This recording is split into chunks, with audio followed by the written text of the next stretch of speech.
अब हम डिस्कस करते हैं मिस्टेक, भूल के बारे में। सेक्शन 14 में हमने जाना कि अगर मिस्टेक के द्वारा कंसेंट ली गई है तो वो कंसेंट फ्री कंसेंट नहीं कही जाएगी। कंसेंट को विशिएट करने वाले 5 एलिमेंट्स में से एक एलिमेंट मिस्टेक यानी भूल भी है। भूल के बारे में आपको प्रोविजंस बताए गए हैं कॉन्ट्रैक्ट एक्ट सेक्शन 20, 21 एंड 22।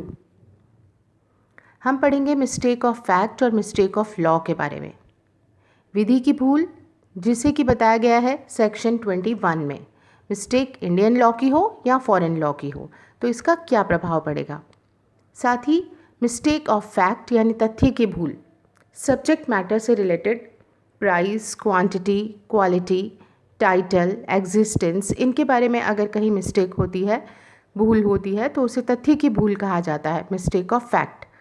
ये 2 प्रकार की है, mistake bilateral and unilateral. Bilateral यानी द्विपक्षीय भूल जिसे आप पढ़ेंगे सेक्शन 20 में, और यूनिलेटरल एक पक्षीय भूल के बारे में पढ़ेंगे सेक्शन 22 में। मिस्टेक ऑफ लॉ, विधि संबंधी भूल।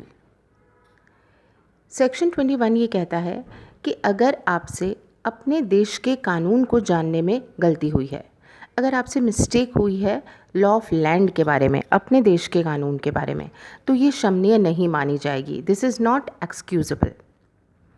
यू आर बाउंड, आपको उस कॉन्ट्रैक्ट को पूरा करना होगा। पार्टीज़ को अलाउ नहीं किया जाएगा कि वो ये प्ली लें कि चूंकि उन्हें अपने देश के कानून की जानकारी नहीं थी इसीलिए इस कॉन्ट्रैक्ट को वॉइड किया जाए या एग्रीमेंट वॉइड हो। ऐसा नहीं है, पक्षकारों को उस कॉन्ट्रैक्ट से बाध्य होना होगा, कॉन्ट्रैक्ट वैलिड होगा और पार्टीज़ उसे पूरा करने के लिए बाउंड मानी जाएंगी।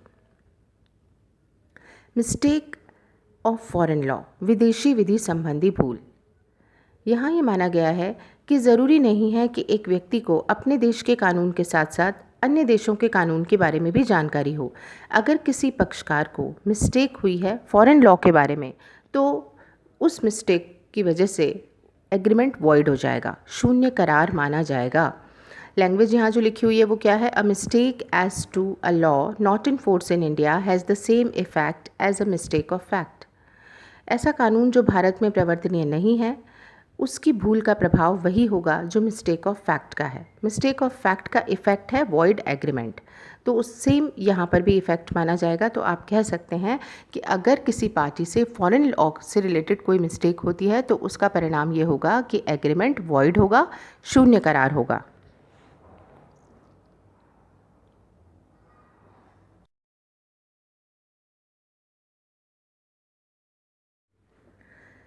अब हम देखते हैं मिस्टेक ऑफ फैक्ट, तथ्य की भूल के बारे में।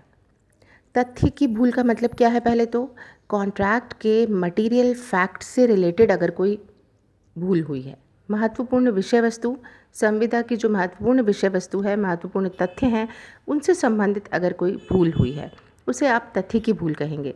जैसे गुड्स या सब्जेक्ट मैटर अगर मूवेबल है या इमूवेबल, सब्जेक्ट मैटर को लेके कोई मिस्टेक हो गई है, सब्जेक्ट मैटर की प्राइस को लेके, क्वांटिटी को लेके, क्वालिटी को लेके या टाइटल को लेके, इनसे रिलेटेड अगर कोई भूल होती है तो उसे तथ्य की भूल कहा जाता है। ये 2 प्रकार की है, बायलेटरल यानी द्विपक्षीय भूल और यूनिलेटरल यानी एक पक्षीय भूल। बायलेटरल मिस्टेक यानी दोनों तरफ से अगर मिस्टेक हुई है, दोनों पक्षकारों से अगर फैक्ट के बारे में कोई मिस्टेक हुई है तो उसका रिजल्ट ये होगा कि वो एग्रीमेंट वॉइड माना जाएगा, शून्य करार माना जाएगा। मिस्टेक सब्जेक्ट मैटर के बारे में, सब्जेक्ट मैटर की आइडेंटिटी के बारे में, एग्जिस्टेंस के बारे में, क्वालिटी या क्वांटिटी के बारे में या प्राइस के बारे में या टाइटल के बारे में हो सकती है। देन है यूनिलेटरल मिस्टेक यानी एक पक्षीय भूल। यहाँ ये कहा गया है कि जब कॉन्ट्रैक्टिंग पार्टीज़ में से कोई एक पक्षकार तथ्य की भूल पर कंसेंट देता है तो ये यूनिलेटरल मिस्टेक यानी एक पक्षीय भूल कहलाती है और इसका अर्थ ये होगा कि कॉन्ट्रैक्ट वैलिड होगा, कॉन्ट्रैक्ट वॉइडेबल नहीं माना जाएगा। अगर किसी एक ही पक्षकार से भूल हुई है तो वो शून्य करार नहीं होगा, वो वैध संविदा होगी, वैलिड कॉन्ट्रैक्ट होगा। एग्जाम्पल के रूप में देखते हैं कि एक कंपनी ने टेंडर इनवाइट किए अलग अलग लोगों से टेंडर इनवाइट किए प्राइस कोटेशंस के साथ कि उसे अपनी कंपनी में 25 कंप्यूटर सप्लाई करवाने हैं। टेंडर सब लोगों ने दिए हैं प्राइस कोटेशंस के साथ में, जो कॉन्फ़िगरेशंस कंपनी ने चाही थी उसी के अनुसार टेंडर सबमिट कराए गए हैं। किसी एक व्यक्ति का टेंडर यहाँ कंपनी ने एक्सेप्ट किया है। उस टेंडर में जो प्राइस थे, जो गुड्स की क्वालिटी थी, वो कंपनी को ठीक लगी और कंपनी ने उस व्यक्ति का टेंडर पास कर दिया। होता यह है कि इस व्यक्ति ने, ए नाम के व्यक्ति जिसका कि टेंडर पास हुआ है, इसने अपने टेंडर में प्राइस बाय मिस्टेक कम लिख दी है और बहुत कॉस्ट प्राइस से बिलो प्राइस इसने बाय मिस्टेक यहाँ पे गलत मेंशन कर दी। जब इसका टेंडर पास हो जाता है तो इसका कहना यह है कि इतने कम रेट पे मैं गुड्स को सप्लाई नहीं कर सकता, क्योंकि कॉस्ट रेट से भी बहुत बिलो होने के कारण उसे नुकसान हो जाएगा। उससे भूल हो गई है प्राइस कोटेशन भेजने में। यहाँ लॉ ये कहता है ये यूनिलेटरल यानी एक पक्षीय भूल है। उस कॉन्ट्रैक्ट को पूरा करने के लिए वो व्यक्ति बाध्य है जिसने कि ये टेंडर भरा था। ये यूनिलेटरल मिस्टेक का मामला है। तो यहाँ कॉन्ट्रैक्ट वैलिड माना गया और ये व्यक्ति जिसने कि टेंडर भरा था उन्हीं रेट्स पर, कोटेशन जो उसने दिया था उन्हीं रेट्स पर गुड्स को सप्लाई करने के लिए बाउंड भी माना गया है। लेकिन ध्यान रखिएगा, यूनिलेटरल मिस्टेक यानी एक पक्षीय भूल में अगर कहीं फ्रॉड आ जाता है, अगर कहीं धोखा शामिल हो जाता है, तो उसे फिर कॉन्ट्रैक्ट वॉइडेबल माना जाएगा। जैसे पार्टीज़ को आइडेंटिटी करने में मिस्टेक अगर हो जाए, या अगर कोई पक्षकार धोखा दे रहा हो, तो फिर एक पक्षीय भूल होने के बावजूद भी ऐसा नहीं है कि आप कॉन्ट्रैक्ट को वैलिड कहेंगे। वहाँ चूंकि फ्रॉड का एलिमेंट हो जाएगा, इसलिए कॉन्ट्रैक्ट की स्थिति हो जाएगी वॉइडेबल।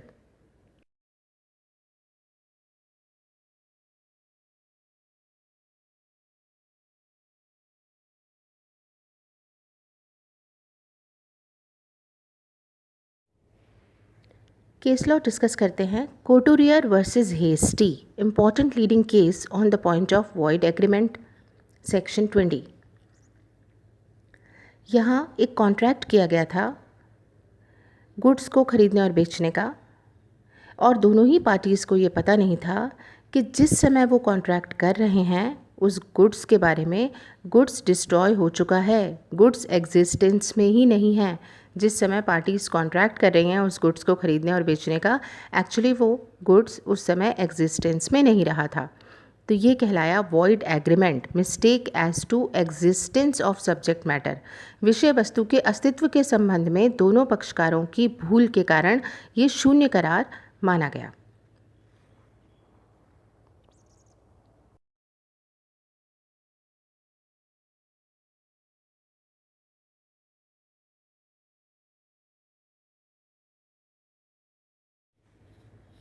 कूपर वर्सेस फिप्स, ये इंपॉर्टेंट लीडिंग केस सेक्शन 20 पर ही है, जहाँ मिस्टेक टाइटल के बारे में हो रही है।